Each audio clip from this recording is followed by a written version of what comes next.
Olá, pessoal! O nosso convidado de hoje do nosso quadro PT TV Lafayette é Sérgio Lavian.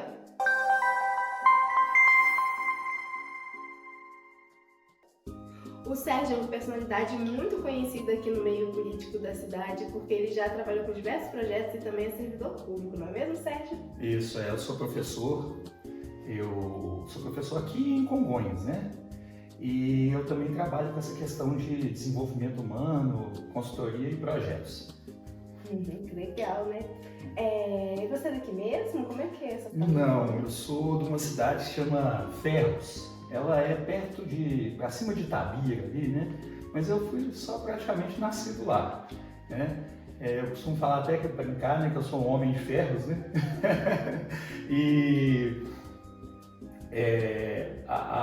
Eu vim para cá, meu pai era gerente de banco, né? Da Minas Caixa, da antiga Minas Caixa, que infelizmente foi liquidada extrajudicialmente, né?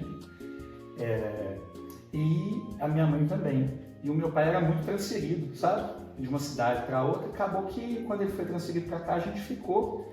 Eu já estou 6 anos de idade. É isso. Tem bastante tempo, né? É. E você gosta da cidade? Conta aqui pra mim. Olha, se eu não gostasse daqui, eu não tinha voltado para cá, né?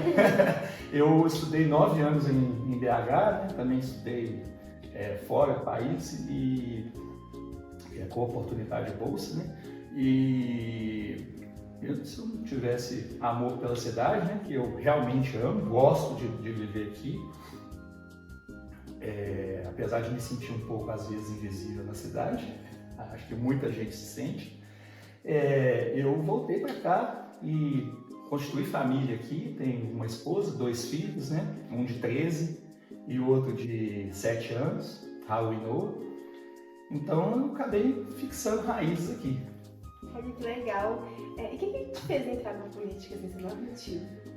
Pois é, eu necessariamente, durante 23, 24 anos da minha vida, eu fui de uma religião, né? E durante 17 anos dessa trajetória, eu fui líder religioso. Então, eu não me permitia, até então, achava que não tinha nada a ver eu estar envolvido com política e nem estar afiliado ao partido. Acho que essas coisas a gente tem que tomar bastante cuidado com elas. Então, a religião cristã, né, que eu participava, fui líder religioso. E agora, depois que eu já não tenho mais nenhum laço com líder religioso de uma religião, eu achei que eu podia estar fazendo a diferença de alguma forma. Eu sou extremamente capacitado, né? Só que eu vejo aqui em Lafayette uma situação muito triste de que as pessoas não são tratadas como pessoas. E isso é muito complicado, né? Isso é a base de qualquer democracia, de qualquer sociedade civilizada, é levar em conta os anseios, as dores, as necessidades das pessoas. E aqui na Lafayette nós somos tratados como número, né? Durante muito tempo já, à exceção de um ou outro mandato, né, mais progressista, a gente foi tratado como se fosse número, né? Porque infelizmente não dá, né? É melhor fazer obra, porque não dá para colocar plaquinha em gente, né? Então a gente está sendo tratado dessa forma. Realmente, não dá para colocar plaquinha em gente, né? A gente vê nesse período eleitoral, principalmente. O pior é que é tudo com verba do governo federal, que é do PT.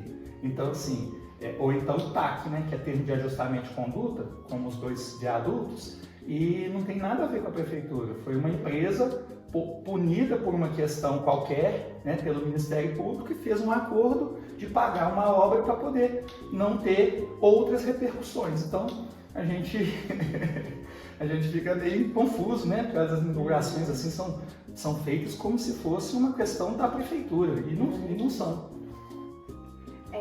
Você também luta muito pela causa da PCD, né? Quer explicar um pouquinho pra gente? Então, eu tenho uma doença degenerativa nas articulações, não me perguntem o nome, porque nem os médicos sabem, e tive que fazer várias cirurgias, e acabou que eu perdi movimentos nas pernas, principalmente na esquerda, e isso fez com que o Estado me considerasse como PCD. Então é um absurdo se eu voltar para pessoas, né? Eu que sou especialista em pessoas, se eu não defender uma causa da qual eu faço parte, é uma incongruência, né? Então eu sei as dores do PCD, eu sei. Aliás, o que eu sei de dor, viu? Que eu tenho dor crônica intratável. Então, assim, eu sei realmente o que o PCD passa nessa cidade. A falta de acessibilidade, a falta de... E quando tem acessibilidade, é aquela rampa, né? Que é mais um castigo do que um benefício, né? Porque as coisas não são observadas com empatia, com realmente a vontade de atender as pessoas. Então, eu sei muito bem, né? Como que é andar numa cidade que não tem um asfalto e passeios decentes para que as pessoas possam trafegar, né? E apesar de leis que foram feitas aqui, né, principalmente de acessibilidade, parece que essas leis estão muito menos atendendo, porque a gente não vê no centro acontecer nenhuma mudança nos passeios assim, realmente efetiva, e a gente também não vê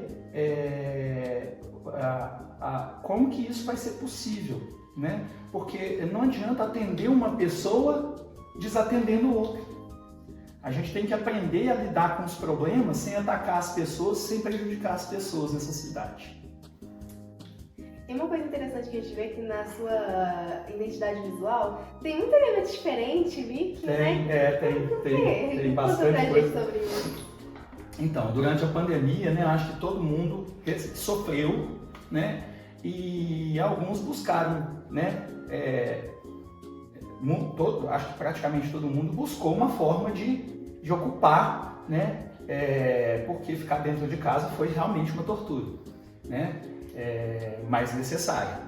E eu fui buscar as minhas raízes, né? Eu já sabia que eu era descendente de escocês, aí eu fui procurando. Hoje em dia eu sou lord escocês, pra você ter ideia, né? Sou considerado lord escocês. E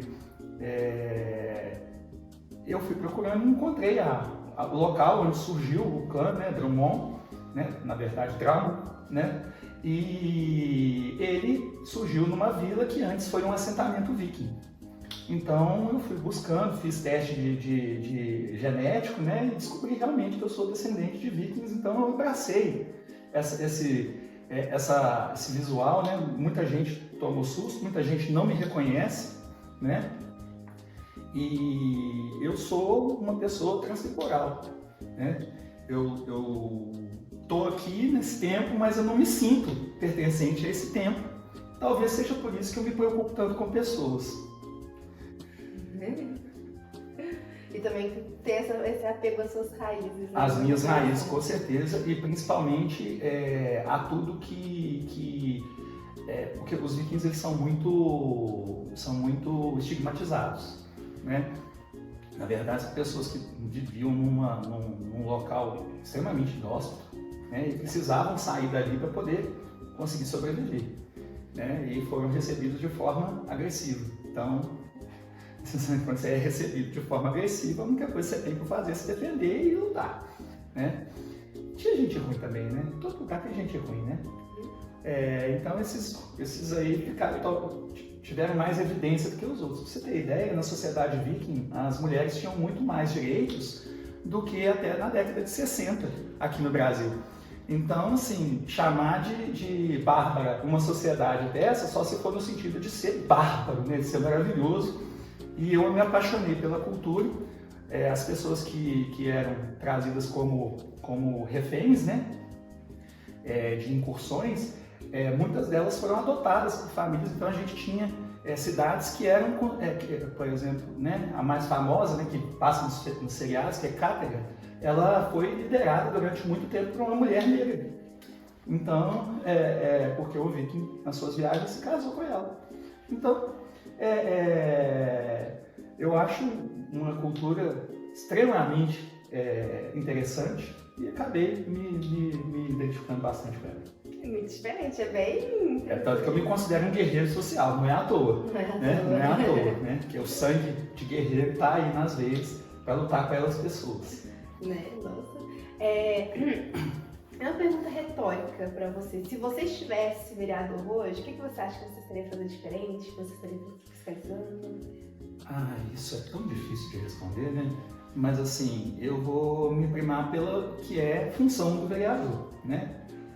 Com certeza a minha atividade como advogado me ajudaria a fazer leis mais coesas, leis menos complicadas, assim, e principalmente porque eu vejo assim, muita gente despreparada e às vezes não é preparado nem para poder escolher perfis de pessoas que vão ser os seus assessores. Então acaba escolhendo pessoas que também não são tão preparadas, ou por favor político, ou por outros motivos, né? Às vezes o parente e por aí vai. E isso eu não faria também, né? Eu provavelmente, se for eleito, né, eu vou escolher pessoas que tenham perfis adequados, porque eu também sou especialista em análise comportamental, né, perfilamento de pessoas. Escolher as pessoas certas é igual uma pessoa o marceneiro ter as ferramentas corretas, né? As pessoas são recursos humanos e as pessoas precisam ser escolhidas de forma correta. Então, uma das coisas que eu faria diferente, que eu poderia fazer a diferença, é nesse sentido. A outra questão é que eu sou especialista em pessoas, né? E isso me faz colocar as pessoas no centro. Eu sempre estou pensando nas pessoas. Porque eu sou apaixonado por pessoas. Tem gente que odeia pessoas, né? Que é muito difícil. Aliás, é desafiador, não é difícil, né? Mas isso seria também um diferencial. A outra questão é que eu sou servidor público, né? Então eu já conheço da coisa pública, né? Por dentro. Eu já sei como é que o servidor público aqui na FAET é espizinhado, é tratado, né, como um problema. E na verdade, os problemas não são as pessoas, os problemas são os problemas. A gente tem que resolver eles sem atacar as pessoas, eu repito. Isso é muito importante. Outra coisa é que eu sou muito voltado para a inovação, sabe? E eu gosto de inovar. Eu acho que Lafayette precisa mudar o modelo mental, de um modelo mental fixo para um modelo mental progressivo, de melhoria contínua, né? Porque tem muita gente que fala que Lafayette não dá certo por causa da cabeça de burro que está enterrada aqui, que os índios enterraram como vingança e tal. Eu vou ser sincero para você. Eu acho que as cabeças de burro que estão respirando é que são o problema de Lafayette. Jesus. E você, como servidor público, já tem esse costume de servir as pessoas, né, no meio público, então. É lógico que a minha doença, né, ela tem um fator de às vezes me tirar do serviço público quando eu estou lá na unidade de tratamento, né, de saúde com um remédio na veia para dor. Mas tirando isso, eu estou sempre aí e inclusive eu tenho provas sociais disso, né? As cartinhas que eu dou aula para criança aqui na Lafayette, eu dou aula para criança. Então assim, criança não mente, é impressionante, não mente mesmo. E eu tenho as provas sociais dessas cartinhas que eu vou acabar publicando, né, durante essa campanha, não para usar as crianças, mas para mostrar, porque tem muita gente que fala muita besteira sem saber os detalhes, né? Então a gente tem que mostrar para essas pessoas quem é realmente o Sérgio. E tem uma novidade. Eu disse que eu sou analista comportamental, né? Então, durante esse tempo, né, eu fiz muitas análises comportamentais minhas, né, em institutos de renome internacional. Eu vou ser o primeiro candidato de conselheiro Lafayette, pré-candidato, né, de conselheiro Lafayette, a publicar as análises comportamentais de institutos. Não vai ser eu que vou falar, né? Quem quiser ver quem é o Sérgio, em gráficos, em números, vai poder ver. Que interessante, é bem diferente, né? Inovador, uma abordagem muito diferente do que a gente está acostumado a ver. Geralmente o candidato esconde quem ele é, eu não vou esconder não. Né? Porque assim, a gente normalmente confia no que outras pessoas estão falando da pessoa, então assim, é só uma abordagem diferente. E tem muita gente falando bobagem de mim, tá? Então assim, essas pessoas elas vão ter que contradizer análises comportamentais de institutos de renome internacional. Aí eu não vou precisar para ficar falando dessas pessoas, que eu acho assim, que eu não quero atacar pessoas na minha campanha. A minha campanha ela vai focar em resolver problemas. Olha, muito bom, né? Diferente do que a gente está acostumado aí, que as pessoas só querem apontar os problemas normalmente, né? Resolver não é muito... Se eu for apontar um problema, eu vou apontar um problema como uma solução. Né? Você é bem inovador mesmo. Por mais que seja o arroz com feijão, tá sendo inovador essa parte, né? Eu acho que eu tô falando isso não como uma vantagem, não. Eu tô falando assim, porque realmente é o que todo mundo deveria fazer. Exatamente. Muito bem. E mais uma pergunta retórica. Claro. Se o Sérgio de hoje pudesse voltar no passado e dar um conselho pro menino Sérgio, qual você acha que seria? Eu sofri muito bullying, sabe? Quando eu era novo. Hoje em dia ainda sofro muito bullying. O bullying tem várias modalidades, né? E na época não tinha esse nome. E ninguém era punido por isso. Eu tenho 46 anos, né? E eu sou de outra geração. Essa geração de agora, ela reclama, ela fala, ela sabe um pouco mais dos direitos. Às vezes é taxada até como chato. Eu não acho você chato. Você que é jovem tem que realmente brigar por aquilo que você acredita. Porque isso é propósito, né? Isso leva você para o seu propósito, para o Ikigai, né? Que os japoneses falam, né? Depois, se vocês quiserem saber mais sobre Ikigai, é só ir lá no meu feed.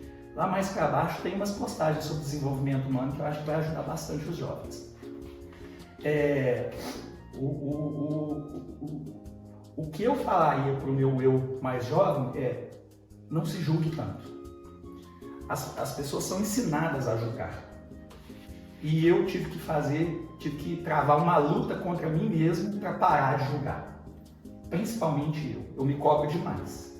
Então minha esposa até fala que eu me cobro tanto que às vezes eu me machuco.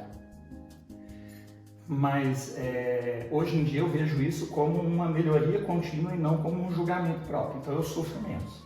Então eu falaria pro Serginho, para ele não se julgar tanto, para ele não se preocupar tanto, para ele perdoar mais e ser mais grato.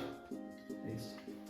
E o Serginho pequeno, se ele pudesse te dar um conselho para você hoje, qual você acha que seria? Eu acho que ele falaria para eu brincar mais, né? Para eu ser menos sério, um pouquinho menos sério. Eu sou sério demais, né? Aqui no PT você já deve ter visto, você já percebeu. E acaba que a vida me endureceu demais. Eu acho que ele se esforçaria em me ajudar a ser menos duro, né? A vida foi me endurecendo e rasgando a minha pele de cordeiro. E aí ela deixou transparecer o lobo. E o lobo, ele é um animal maravilhoso, muito diferente do que as histórias mostram, né? Histórias infantis e tal. O lobo é um animal agregador, família.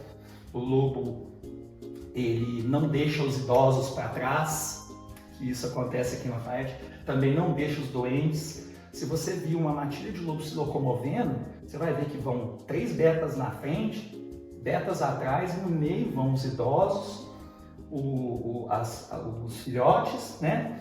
E as fêmeas, né? As fêmeas que não são betas, não são alfas, né? Da matilha, mas pode ter fêmea alfa também na matilha de lobo, tá? Os lobos também são muito menos preconceituosos que a gente. E o líder, que é o alfa, ele vai lá atrás. É diferente, né? Hoje em dia a gente vê a maioria dos nossos líderes querendo ir na frente. Mas essa lição também eu aprendi, que a gente tem que ir atrás. Uma pessoa que exerce um cargo público, não importa se é contratado, efetivo ou eletivo, né, que é o que eu estou buscando agora, ela tem que entender que ela tem que ser exemplo. Ela tem que entender que ela, quando errar, ela tem que ser a primeira a pedir desculpa e não só depois que tiver uma repercussão. Ela tem que entender que integridade é uma coisa importante e que a gente não pode deixar em segundo plano em relação à política. Olha, agradeço muito você ter aceitado esse convite, né, de participar aqui com a gente na entrevista. Foi muito bom ouvir um pouquinho sobre você, né, essa força que você carrega com você, né, essas bandeiras que você tem com você também que são muito importantes. É muito diferente, né, a sua abordagem, é muito interessante, acho que as pessoas vão gostar de assistir isso, né. Pelo menos curiosas elas vão ficar, e curiosidade é uma coisa que vende, né? Então, assim, muito obrigada. Você quer se despedir da audiência, falar mais alguma coisinha? Você, não importa qual o gênero, não importa qual a cor, não importa qual a religião, time de futebol ou partido político, merece ser tratado com empatia e dignidade. Merece não se sentir excluído e invisível. Para que você possa ter isso, é preciso repensar a forma de escolher as pessoas que vão te representar. É preciso repensar e mudar o modelo mental dessa escolha. Pense no seguinte questão. Pode ser que um pré-candidato, ou até mesmo depois do dia 6 de agosto, um candidato, 16 de agosto, um candidato, tente fazer uma coisa muito feia, que é comprar seu voto. Com uma promessa de um favor, ou até mesmo de um emprego. Ou aquela velha história de dar a parte de baixo do filtro e depois de eleito dar a parte de cima, que eu acho que é um troço assustador, né? Que já aconteceu aqui na Lafayette. Há muito tempo atrás, mas aconteceu. Use bem o seu direito. Escolha pessoas que possam te representar. Não estou nem falando de mim, não. Escolha pessoas que possam te representar, que realmente tenham valores e não só promessas, que coloquem as pessoas no centro das decisões, que faça do seu mandato um mandato participativo e consultivo, que estejam sempre com os seus gabinetes abertos. Muito bem, muito obrigada. Tchau, tchau, pessoal!